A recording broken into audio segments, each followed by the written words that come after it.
తద్వారా ఉమ్మడి కరీంనగర్ జిల్లాలో దుద్దిల్ల శ్రీధర్ బాబుకు కానీ ఇక్కడ పొన్నం ప్రభాకర్ కానీ ఫీల్ ఫ్రీ హ్యాండ్ ఇచ్చినట్టు అవుతుంది అని అక్కడ బేరీజీ వేసుకుంటున్న నేపథ్యం మాత్రం ఉంది. ఇక్కడ ఉమ్మడి రంగారెడ్డి జిల్లాలో హోమ్ మినిస్టర్గా ఇక్కడ గడ్డం ప్రసాద్ కుమార్ను పెట్టడం ద్వారా ఇక్కడ ఉమ్మడి రంగారెడ్డి జిల్లాతో పాటు ఉమ్మడి రంగారెడ్డి జిల్లాలో గెలిచిన మల్రెడ్డి రంగారెడ్డి ఇబ్రహీంపట్నం ఎమ్మెల్యే కావచ్చు, పరిగి ఎమ్మెల్యే రామ్మోహన్ రెడ్డికి డిప్యూటీ స్పీకర్ పదవి వచ్చే ఛాన్స్ ఉంది. ఇక్కడ మల్రెడ్డి రంగారెడ్డికి చెక్ పెట్టి తద్వారా నేనే నెంబర్ 2 అని విర్రవీగుతున్న ఇక్కడ పొంగులేటి శ్రీనివాస్ రెడ్డి కావచ్చు, దుద్దిల్ల శ్రీధర్ బాబు కావచ్చు, వీళ్ళిద్దరికి కూడా చెక్ పెట్టినట్టు అవుతుంది. ఇక్కడ ఎలాగో కోమటిరెడ్డి వెంకటరెడ్డిని మంత్రి పదవుల నుంచి తీసేస్తున్నారు, కోమటిరెడ్డి రాజగోపాల్ రెడ్డిని మంత్రివర్గంలోకి తీసుకోబోతున్నారు. సరే, ఏది ఏమైనప్పటికీ ఇదొక చర్చనీయాంశంగా మారుతుంది. ఇది ఫస్ట్ దీన్ని పూర్తి స్థాయిలో చెప్పే ప్రయత్నం అయితే చేస్తా. ఇది విశ్వసనీయ సమాచారం మేరకు మనకు ఇది కూడా దాదాపు నా వరకు నా దగ్గరికి ఇన్ఫర్మేషన్ వచ్చి దాదాపు 15 రోజులు అవుతుంది. అడ్లూరి లక్ష్మణ్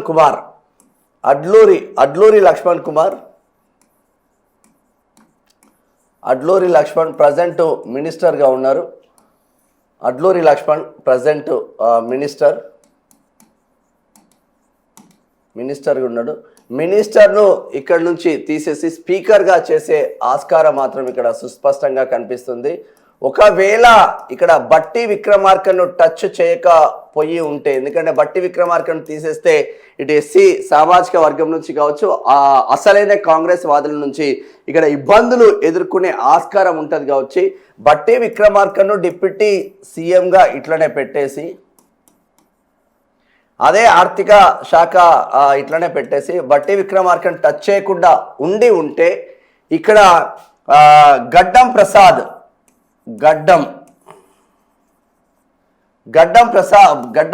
కుమార్కి హోమ్ మినిస్టర్ వచ్చే ఆస్కారం ఉన్న నేపథ్యంలో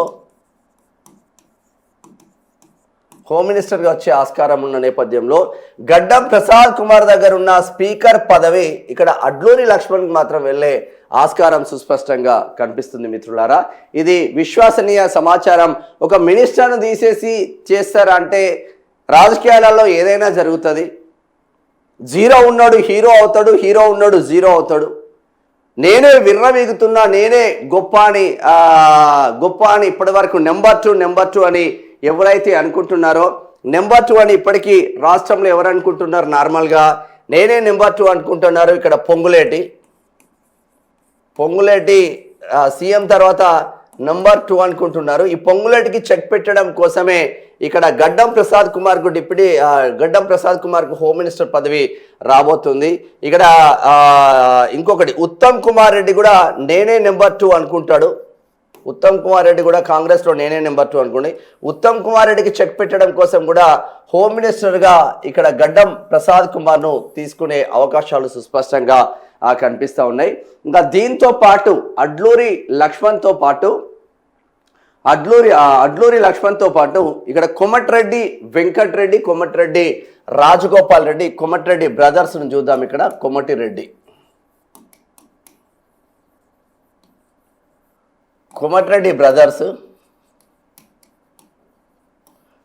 బ్రదర్స్ ప్రజెంట్ వెంకటరెడ్డి మినిస్టర్గా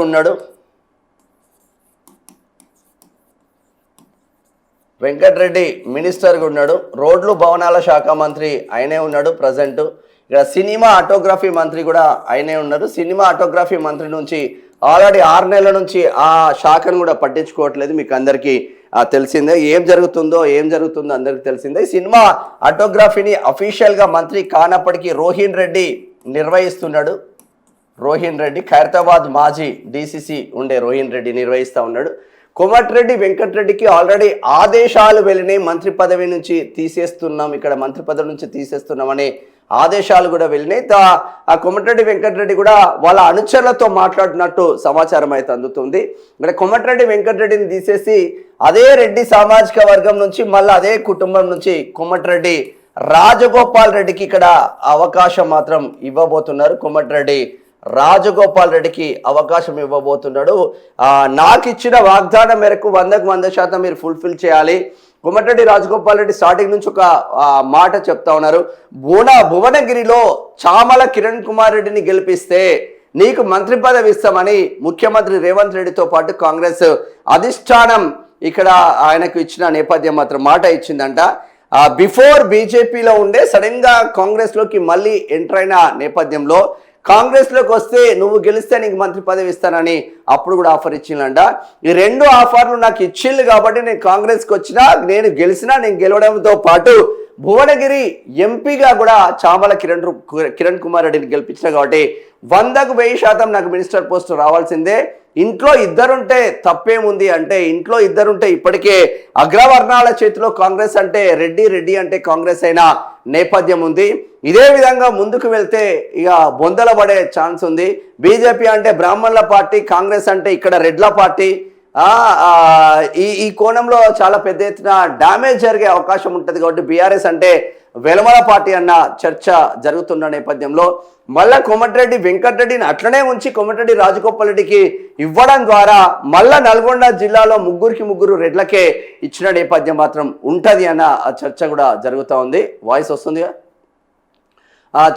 చర్చ కూడా జరుగుతూ ఉంది. ఇక్కడ ఇప్పటికే ఉత్తమ్ కుమార్ రెడ్డి ఉన్నాడు. ఉమ్మడి నల్గొండ జిల్లాలో ఉత్తమ్ కుమార్ రెడ్డి మినిస్టర్గా ఉన్నారు. నెక్స్ట్ కోమటిరెడ్డి వెంకటరెడ్డి మినిస్టర్గా ఉన్నారు. మల్లొక్క రెడ్డికి ఇవ్వడం ద్వారా ముగ్గురు రెడ్లకే ఇచ్చిన నేపథ్యం ఉంది. ఆల్రెడీ పొంగులేటి శ్రీనివాస్ రెడ్డి సామాజిక వర్గం నుంచి ఉన్నారు. ఇక్కడ జూపల్లి కృష్ణారావు వెలమ సామాజిక వర్గం నుంచి ఉన్నారు, 4 ఆయన్లు. ఇక్కడ తుమ్మల నాగేశ్వరరావు కమ్మ సామాజిక వర్గం నుంచి ఉన్నారు, 5 ఆయన్లు. దుద్దిల శ్రీధరబాబు బ్రాహ్మణ సామాజిక వర్గం నుంచి ఉన్నారు, 6 ఆయన్లు.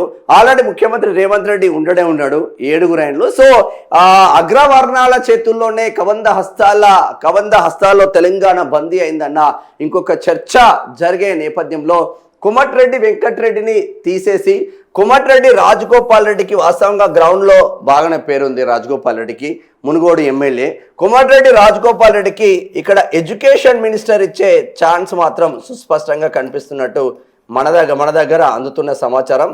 ఎడ్యుకేషనల్ మినిస్టర్గా కోమటిరెడ్డి రాజగోపాల్ రెడ్డి రాబోతున్నారు. హోమ్ మినిస్టర్గా ఇక్కడ గడ్డం ప్రసాద్ కుమార్ రాబోతున్నారు.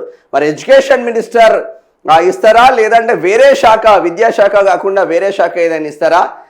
కోమటిరెడ్డి రాజగోపాల్ రెడ్డి మళ్ళా దూసుకుపోయే ప్రమాదం ఉందని ఒకవేళ రేవంత్ రెడ్డి భావిస్తే నార్మల్ పోస్టులు, నార్మల్ శాఖలు ఏమన్నా ఇస్తారా అంటే, నార్మల్ శాఖ ఇచ్చినా కూడా ఆయన తీసుకునే ఆస్కారం ఉంటుందా, ఏ విధంగా ముందుకెళ్తాడు ఏంది అనేది చూడాల్సిన ఆవశ్యకత. గ్రౌండ్లో మాత్రం కోమటిరెడ్డి రాజగోపాల్ రెడ్డికి అంటే మంచి హెల్పింగ్ నేచర్ ఉన్నదన్న ఇంకొక చర్చ కూడా జరుగుతుంది. ఎవడివైనా హెల్ప్ చేస్తూ ఉంటాడు, ప్రజల కోసం కొట్లాడుతూ ఉంటాడు కోమటిరెడ్డి రాజగోపాల్ రెడ్డి అన్న చర్చ జరుగుతుంది. ఎక్సైజ్ పాలసీ రాష్ట్రం అంతా ఒక విధంగా ఉంటే మునుగోడులో మాత్రం ఎక్సైజ్ పాలసీ డిఫరెంట్గా పెట్టిండ్రు. ఎందుకు పొద్దునే మీరు వైన్ షాపులు చేస్తూ ఉన్నారు? ఇది నేను ఎమ్మెల్యేగా ఉన్న తర్వాత జరగకూడదని మొత్తం ఎక్సైజ్ డిపార్ట్మెంట్ అందరూ ఒకటే, ఎక్సైజ్ మినిస్టర్ జూపల్లి కృష్ణారావు అంతా ఒకటైనా కూడా ఆడ కోమటిరెడ్డి రాజగోపాల్ రెడ్డిదే నడిచిందంటే మరి ఆయన పవర్ ఏందో. మంత్రి కాకముందే మంత్రి స్థాయిలో పవర్ నడిపించిందంటే మంత్రి అయితే ఏ రేంజ్లో నడిపిస్తారో మనకు అందరికీ తెలిసిందే. ఏది ఏమైనప్పటికీ కోమటిరెడ్డి వెంకటరెడ్డి సొంత అన్న మినిస్టర్ పోస్ట్ నుంచి తప్పుకుంటున్నాడు. సొంత తమ్ముడు రాజగోపాల్ రెడ్డికి ఎడ్యుకేషన్ మినిస్టర్ వస్తా ఉన్నది. ఒకవేళ ఇది 100% కోమటిరెడ్డి రాజగోపాల్ రెడ్డి మంత్రివర్గంలోకి రావడం 100కు 1000% నిజం ఖాయమైపోయింది. బట్ మినిస్టర్ ఏ శాఖ ఇస్తారు అనేది కొంచెం అటు ఇటు చేస్తూ ఉన్నారు. ఎడ్యుకేషన్ మినిస్టర్గా ఇస్తే కొంచెం బాగుంటుంది, రాష్ట్రం అంతా తెలిసినోడు, తిరుగుతూ ఉంటాడు, మంచిగానే ఉంటాడు, యువకుడు అన్న ఇంకొక చర్చ జరుగుతుంది. సరే, ఏది ఏమైనప్పటికీ మా విద్యాశాఖ మంత్రిగా రాజగోపాల్ రెడ్డి రాబోతున్నారు అనడంతోనే ఇక్కడ మునుగోడు ప్రజలలో కావచ్చు, మునుగోడు కాంగ్రెస్ నాయకులలో, మునుగోడు ఎస్పెషల్లీ రాజగోపాల్ రెడ్డిని అభిమానించే నాయకులు మాత్రం మా అన్న మినిస్టర్ అవుతున్నారన్న విపరీతమైన సంతోషంలో ఉన్న నేపథ్యం మాత్రం ఉంది అని చెప్పుకోవచ్చు. మరి ఇప్పుడు ఈరోజు జూన్ 3 తారీఖు కాబట్టి జూన్ 3 తారీఖున ఇప్పుడు ప్రజెంట్ కర్ణాటక రాష్ట్రంలో సీఎం మార్పు అనేది జరిగింది 3 సంవత్సరాల తర్వాత. ఇంకొక 2 years డీకే శివకుమార్ ఈరోజు ప్రమాణ స్వీకారం చేయబోతున్నారు. డీకే శివకుమార్ ప్రమాణ స్వీకారం చేసిన తర్వాత ఈ బుజ్జగింపుల పర్వం కంప్లీట్ అయిన తర్వాత తెలంగాణ రాష్ట్రం పైన ఫోకస్ పెట్టబోతుంది ఇక్కడ కాంగ్రెస్ అధిష్టానం అన్న చర్చ జరుగుతుంది. మరి ఇప్పుడు నెక్స్ట్ 2 మిగిలి ఉన్నాయి మినిస్టర్ పోస్టులు. ఆ 2 మినిస్టర్ పోస్టులలో ఒకటి ఇక్కడ గడ్డం ప్రసాద్ కుమార్ ఎంటర్ అవుతే రెండో పోస్టులోకి ఆది శ్రీనివాస్ ఎంటర్ కాబోతున్నాడు.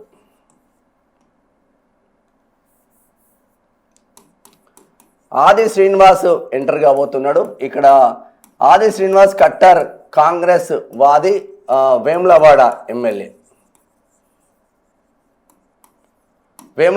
ఎమ్మెల్యే ప్రభుత్వ విప్గా పనిచేస్తూ ఉన్నారు. 4 సార్లు ఓడిపోయినా కూడా కాంగ్రెస్ను పట్టుకొని మున్నూరు కాపు సామాజిక వర్గం, బీసీ సామాజిక వర్గం నుంచి ఇప్పటికీ మున్నూరు కాపు సామాజిక వర్గంలో ప్రాతినిధ్యం లేని నేపథ్యంలో ఇక్కడ ఆది శ్రీనివాస్ టీం రేవంత్ ఆ టీంలో ఉన్న నేపథ్యంలో ఆది శ్రీనివాస్ను తీసుకోవడం ద్వారా ఇక్కడ ఆది శ్రీనివాస్ ఎందుకు ఆది శ్రీనివాస్ ఇంకొక చర్చ జరగవచ్చు మీ దగ్గర. ఇంకొక చర్చ ఏంటంటే ఇప్పుడు ఆది శ్రీనివాస్ను తీసుకున్నారనుకో, సపోజ్ ఆది శ్రీనివాస్ను తీసుకోవడం ద్వారా ఆది శ్రీనివాస్ మినిస్టర్ కాబోతున్నారు. ఏ శాఖ ఇస్తారు, బీసీ వెల్ఫేర్స్ ఇస్తారా, ఏది ఇస్తారా అనేది పక్కన పెడితే ఆది శ్రీనివాస్ మినిస్టర్ అయిన నేపథ్యంలో అదే ఉమ్మడి కరీంనగర్ జిల్లా నుంచి యునైటెడ్ కరీంనగర్ కేఎన్ఆర్ ఉమ్మడి కరీంనగర్ జిల్లా నుంచి దుద్దిల్లా శ్రీధర్ బాబు ఉన్నాడు. దుద్దిల్లా శ్రీధర్ బాబు ఉన్నాడు ఆల్రెడీ. పొన్నం ప్రభాకర్ ఉన్నారు. అడ్లూరి లక్ష్మణ్ ఉన్నాడు. అంటే ఒకదానికొకటి లింక్ ఎందుకు చెప్తున్నానంటే ఒకసారి మీరు ఆలోచించండి. అడ్లూరి లక్ష్మణ్ ఉన్నాడు. ఒకవేళ ఆది శ్రీనివాస్ను తీసుకోవడం ద్వారా 4 మినిస్టర్లు అవుతారు. ఆది శ్రీనివాస్తో పాటు ఉమ్మడి కరీంనగర్ జిల్లాలో ఆది శ్రీనివాస్ 4 మినిస్టర్లు. మరి ఒక జిల్లాకు మొత్తమే మినిస్టర్స్ లేకుండా ఇంకో జిల్లాకు 4 మినిస్టర్స్ ఇవ్వడం ఏంది అన్న ఇంకొక చర్చ కూడా జరుగుతుంది. అందు గురించే ఒకవేళ బట్టి విక్రమార్కను కనుక టచ్ చేయకుండా ఉంటే, దానికి లింక్ ఉంది. బట్టి విక్రమార్కను కనుక టచ్ చేయకుండా ఉంటే ఆది శ్రీను ఇక్కడ అడ్లూరి లక్ష్మణ్ మినిస్టర్ పోస్ట్ నుంచి కంప్లీట్గా స్పీకర్గా వెళ్ళే ఆస్కారం సుస్పష్టంగా కనిపిస్తుంది. తద్వారా ఇక్కడ మళ్ళీ ఉమ్మడి కరీంనగర్ జిల్లాలో ఆది శ్రీనివాస్ మినిస్టర్గా అవుతే 3 మినిస్టర్లుగా మళ్ళీ ఉమ్మడి కరీంనగర్ జిల్లాలో ఉండబోతున్నారు. అడ్లూరి లక్ష్మణ్ స్పీకర్గా రాబోతున్నారు. స్పీకర్ కూడా అంత ఆషామాషి పదవేం కాదు, చిన్న పదవేం కాదు, మంచి ప్రోటోకాల్ రాజ్యాంగబద్ధంగా ఉండే పదవి. ఒకవేళ బట్టి విక్రమార్కను టచ్ చేయకపోతే ఇది సెకండరీ ఆప్షనే, డైరెక్ట్గా అవుతాడా కాదా అన్నది సెకండ్ ఆప్షన్లో ఉన్నది. బట్టి విక్రమార్కను టచ్ చేయకపోతేనే ఇక్కడ స్పీకర్ అయ్యేది. బట్టి విక్రమార్కను టచ్ ఇప్పుడు బట్టి విక్రమార్కను స్పీకర్గా పంపించే ఏర్పాట్లు చేస్తూ ఉన్నాడు ముఖ్యమంత్రి రేవంత్ రెడ్డి. ఎందుకంటే కాంగ్రెస్లో ఉన్న సీనియర్లను ఒక్కొక్కరిని చెక్ పెట్టాలన్న ఉద్దేశం కొద్దీ ముఖ్యమంత్రి ప్లాన్ కట్టుకున్నట్టు తెలుస్తూ ఉంది. ఒకవేళ బట్టి విక్రమార్క స్పీకర్గా పోకపోతే ఇక్కడ 100కు 100% అడ్లూరి లక్ష్మణ్ కుమార్ మినిస్టర్ నుంచి స్పీకర్ కాబోతున్నారు. ఇది విశ్వసనీయ సమాచారం మేరకే చెప్తా ఉన్నాం. ఎందుకంటే అడ్లూరి లక్ష్మణ్ కూడా కింది స్థాయి నుంచి, ఎందుకంటే ఆయన ఎలక్షన్లో అప్పుడు నేను క్యూనిస్లో ఉన్నా కాబట్టి చాలాసార్లు ధర్మపురికి పోయినా, తిన్మార్ మల్లన్నతో పాటు చాలాసార్లు నేను ధర్మపురికి వెళ్ళిన సింపుల్ సిటీగా ఉండే వ్యక్తి. అటువంటి వ్యక్తి మినిస్టర్ అయిండు అంటే చాలా సంతోషపడ్డాం. మన మినిస్టర్ పోస్ట్ నుంచి వాళ్ళ వివిధ కారణాలతో స్పీకర్ పోస్టులకు వచ్చినా కూడా చాలా పెద్ద పోస్టే స్పీకర్ పోస్ట్ కూడా, బట్ రాజ్యాంగబద్ధంగా ఉంటుంది. స్పీకర్ కన్నా మినిస్టర్ ఉండాలని కోరుకుంటారు ఎవరైనా. సో బట్టి విక్రమార్క స్పీకర్గా పోతే అడ్లూరి లక్ష్మణ్కు ఇబ్బంది ఏం లేదు.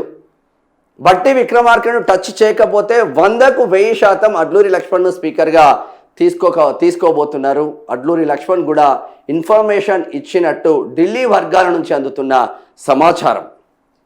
ఇది పూర్తి స్థాయి, ఎందుకంటే ఇక వార్తలు అన్ని కలిపి ప్రజా వాయిస్లో ఒక వార్త అందించినాం.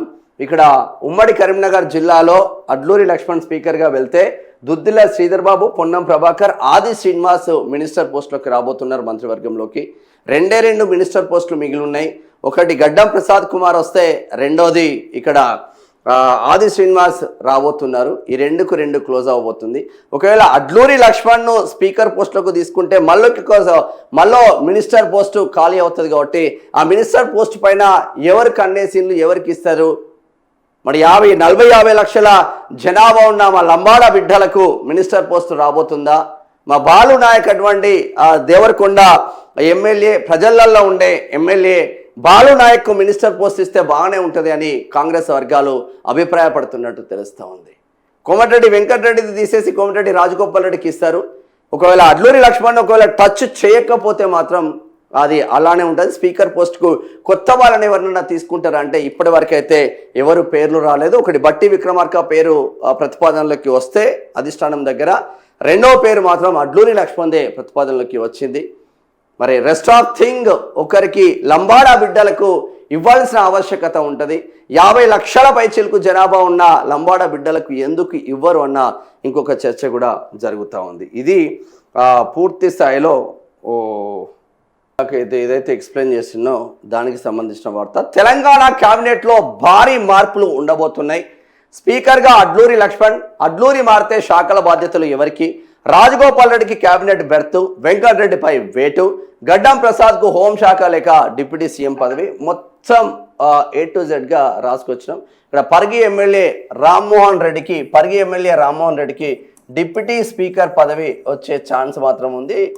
డిప్యూటీ స్పీకర్ పదవి వచ్చే ఛాన్స్ మాత్రం ఉంది. ఇక్కడ రామ్మోహన్ రెడ్డి కూడా మినిస్టర్ కావాలని తన ప్రయత్నాలు తను చేస్తూ ఉన్నాడు. ఉమ్మడి రంగారెడ్డి జిల్లాలో మాకు ప్రాధాన్యం లేదు అని మినిస్టర్ కావాలని చేస్తూ ఉన్నారు. ఇంకొకటి ఇక్కడ ఇబ్రహీంపట్నం ఎమ్మెల్యే ఇబ్రహీంపట్నం ఎమ్మెల్యే మల్రెడ్డి రంగారెడ్డి కూడా మినిస్టర్ పోస్ట్ కోసం తీవ్ర ప్రయత్నాలు చేసినప్పటికీ రేవంత్ వర్గం నుంచి కావచ్చు, రేవంత్ టీం నుంచి కావచ్చు నో అనే ఆన్సర్లు మాత్రం వస్తున్నట్టు సమాచారం మాత్రం అందుతున్న నేపథ్యం మాత్రం ఉంది అని చెప్పుకోవచ్చు. ఇక అసెంబ్లీ నుంచి క్యాబినెట్ వరకు కీలక పదవుల పునర్వ్యవస్థీకరణపై జోరుగా ప్రచారం. స్పీకర్ పదవికి అడ్లూరి లక్ష్మణ్, కోమటిరెడ్డి వెంకటరెడ్డికి షాక్, రాజగోపాల్ రెడ్డికి ఛాన్స్, స్పీకర్ గడ్డం ప్రసాద్ కుమార్ కు హోంశాఖ లేక డిప్యూటీ సీఎం, డిప్యూటీ స్పీకర్ రేస్లో పరిగి ఎమ్మెల్యే టి రామ్మోహన్ రెడ్డి. సామాజిక సమీకరణాలే ప్రక్షాళనకు ప్రధాన ప్రతిపాదికగా భావిస్తున్న రాజకీయ వర్గాలు. ప్రాంతీయ సమతుల్యతలకు పెద్దపీట వేయనున్న కాంగ్రెస్ అధిష్టానం.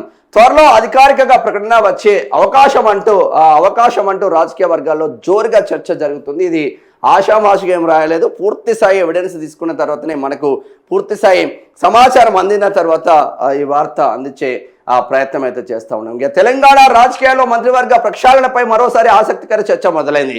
రాష్ట్ర క్యాబినెట్తో పాటు శాసనసభలోని కీలక పదవుల్లోనూ మార్పులు చోటు చేసుకునే అవకాశాలపై రాజకీయ వర్గాల్లో జోరుగా ప్రచారం సాగుతుంది. సామాజిక ప్రాంతీయ సమీకరణలతో పాటు రాబోయే ఎన్నికల రాజకీయాలను దృష్టిలో ఉంచుకొని కాంగ్రెస్ అధిష్టానం కీలక నిర్ణయాలకు సిద్ధమవుతుందనే చర్చ జరుగుతుంది. అయితే ఇప్పటి వరకు దీనిపైన ఎలాంటి అధికారిక ప్రకటన వెలువడలేదు. స్పీకర్గా అడ్లూరి లక్ష్మణ్ కుమార్ ప్రస్తుతం ఎస్సీ అభివృద్ధి, గిరిజన సంక్షేమ, మైనార్టీ సంక్షేమ, వికలాంగుల సంక్షేమ శాఖల మంత్రిగా కొనసాగుతున్న ధర్మపురి ఎమ్మెల్యే అడ్లూరి లక్ష్మణ్ కుమార్ కు అసెంబ్లీ స్పీకర్ బాధ్యతలు అప్పగించే అంశం పరిశీలన ఉన్నట్లు రాజకీయ వర్గాల్లో ప్రచారం జరుగుతుంది. సభా వ్యవహారాలపై అవగాహన, సమతుల్య వైఖరి ఉన్న నేతగా గుర్తింపు పొందిన ఆయనకు స్పీకర్ పదవి దక్కే అవకాశాలు ఉన్నాయని చర్చ జరుగుతుంది. అడ్లూరి మారితే శాఖల బాధ్యతలు ఎవరికి? అడ్లూరి లక్ష్మణ్ కుమార్ స్పీకర్ గా వెళ్తే ఆయన వద్ద ఉన్న ఎస్సీ అభివృద్ధి, గిరిజన సంక్షేమం, మైనార్టీ సంక్షేమం, వికలాంగుల సంక్షేమ శాఖలకు కొత్తగా మంత్రివర్గంలోకి వచ్చే నేతలకు లేదా ప్రస్తుత మంత్రులకు కేటాయించే అవకాశాలు ఉన్నట్లు తెలుస్తుంది. దీనిపై కూడా అధిష్టానం కసరత్తు చేస్తున్నట్లు సమాచారం. రాజగోపాల్ రెడ్డికి క్యాబినెట్ బెర్త్, వెంకటరెడ్డిపై వేటు. నల్లగొండ జిల్లా రాజకీయాల్లో అత్యంత ఆసక్తికరంగా మారిన అంశంలో కోమటిరెడ్డి సోదరుల వ్యవహారం. ప్రస్తుతం రోడ్లు భవనాల శాఖ మంత్రి, సినిమాటోగ్రఫీ మంత్రిగా కూడా కోమటిరెడ్డి వెంకటరెడ్డి ఉన్నాడు. కోమటిరెడ్డి వెంకటరెడ్డి స్థానంలో మున్గోడు ఎమ్మెల్యే కోమటిరెడ్డి రాజగోపాల్ రెడ్డిని మంత్రివర్గంలోకి తీసుకునే అవకాశాలపై ప్రచారం సాగుతుంది. జిల్లా రాజకీయ సమీకరణాల్లో భాగంగానే ఈ మార్పు ఉండొచ్చనే రాజకీయ విశ్లేషకులు భావిస్తున్నారు. కోమటిరెడ్డి రాజగోపాల్ రెడ్డికి ఎడ్యుకేషన్ మినిస్టర్ ఇస్తే ఇవ్వచ్చు ఒక ఆప్షన్, లేదు అంటే ఇదే ఇదే రోడ్లు భవనాల శాఖ ఉంది కదా, రోడ్లు భవనాల శాఖ యాజ్ టీజ్గా ఇది ఆల్రెడీ కాంట్రాక్టరే కాబట్టి దానికి రోడ్లు భవనాల శాఖనే ఇస్తే ఇంకా బాగుంటుంది అన్న చర్చ కూడా జరుగుతూ ఉంది. మరి ఇది ఇస్తారా చూడాలి. మనోడైతే రోడ్లు భవనాల శాఖకే ఇక్కడ ప్రియారిటీ ఇస్తా ఉన్నట్టు రాజగోపాల్ రెడ్డి వర్గీయుల నుంచి కానీ ఢిల్లీ సమాచారం మేరకు వస్తూ ఉంది. ఎడ్యుకేషన్ మినిస్టర్ ఇద్దామని ముఖ్యమంత్రి అనుకున్నట్టు సమాచారం అందుతూ ఉంది. ఎందుకంటే ఇక్కడ ఆయనకు మంచి కన్స్ట్రక్షన్ ఫీల్డ్లో అనుభవం ఉంది, ఈ రోడ్లు కన్స్ట్రక్షన్ దీనిపైన అనుభవం ఉంది కాబట్టి అది ఇస్తేనే బాగుంటుంది, రాష్ట్ర వ్యాప్తంగా ఇంకా బాగుంటుంది అన్న ఇంకొక చర్చ జరుగుతూ ఉంది. ఇక గడ్డం ప్రసాద్కు హోంశాఖ లేక డిప్యూటీ సీఎం పదవి నిన్న మనం పూర్తి స్థాయిలో దానిపైన విశ్లేషణ మాత్రం చేసినాం. ఇది దీంట్లో ఉన్న కారణాలు. ఈ పేపర్ మళ్ళీ నెక్స్ట్ చదువుదాం. ఫస్ట్గా ఆంధ్రజ్యోతికి పోదాం. పవన్ కళ్యాణ్ దగ్గర నుంచి స్టార్ట్ చేద్దాం. ఇక అది ఓవరాల్గా భారీ మార్పులతో శ్రీకారం చుట్టబోతున్నారు. ఏం చేస్తే బాగుంటుంది, ఎవరికి చెక్ పెడితే బాగుంటుంది, ఎవరికి చెక్ పెట్టకపోతే బాగుంటుంది, టీం రేవంత్లోకి ఎవరిని తీసుకుంటే బాగుంటుంది, టీం రేవంత్ అవుట్ ఆఫ్ స్టేషన్కి ఎవరిని పంపిస్తే బాగుంటుందని ఆ లెక్కాపత్రాలతో ముందుకు వెళ్తున్నట్టు రేవంత్ రెడ్డి చూస్తున్నట్టు సమాచారం అయితే అందుతుంది. ఎవరికి అనుకూలంగా వాళ్ళ మంత్రివర్గం ఉండడంలో ఏమాత్రం తప్పులేదు. ఇప్పుడు ఎగ్జాంపుల్ కర్ణాటక స్టేట్లో మనం తీసుకుంటే సిద్ధరామయ్యకు అనుకూలంగా ఉన్న మంత్రివర్గం వేరున్నది. ఇప్పుడు డీకే శివకుమార్ ఈరోజు తీసుకుంటున్న మంత్రివర్గం కంప్లీట్గా ఆయనకు అనుకూల వర్గాలనే తీసుకోబోతున్నారు. దాంట్లో ఎవరి వర్గం వాళ్ళదే. ఏ పార్టీ ఒక పార్టీలో 10 గ్రూపులు ఉంటాయి, కాంగ్రెస్లో ఇంకా గ్రూపిజం ఎక్కువ. ఆ గ్రూపిజం ఇప్పుడు బీజేపీ కూడా పాకింది అనుకోండి. సో ఏది ఏమైనప్పటికీ రాజగోపాల్ రెడ్డి క్యాబినెట్లోకి రాబోతున్నారు, గడ్డం ప్రసాద్ క్యాబినెట్లోకి రాబోతున్నారు, ఇక్కడ ఆది శ్రీనివాస్ క్యాబినెట్లోకి రాబోతున్నారు. ఇంకొకరిని తీసుకుంటే ఒకవేళ స్పీకర్ అడ్లూరి లక్ష్మణ్ కుమార్ మినిస్టర్గా ఉన్న అడ్లూరి లక్ష్మణ్ కుమార్ స్పీకర్గా వెళ్తే మాత్రం ఇంకొకరికి ఛాన్స్ ఉండబోతుంది. అదే వర్గాల నుంచి తీసుకుంటారా, మరి మాదిగ సామాజిక వర్గం నుంచి అన్యాయం చేసిన వాళ్ళు అవుతారు. మరి స్పీకర్ను ఇక్కడ అడ్లూరి లక్ష్మణ్ను ఏమన్నా అట్లనే పెట్టే ఛాన్స్ ఉందా అన్న చర్చ జరుగుతుంది. ఢిల్లీ వర్గాల నుంచి అయితే మనకు స్పష్టంగా మాత్రం వినిపిస్తూ ఉండదు. సరే ఏది ఏమైనప్పటికీ ఈ వారం రోజులలో పెద్ద ఎత్తున బాంబు బ్లాస్ట్ చేసే అవకాశాలు మాత్రం రేవంత్ రెడ్డి నుంచి కనిపిస్తూ ఉన్నది. మరి చూడాలి.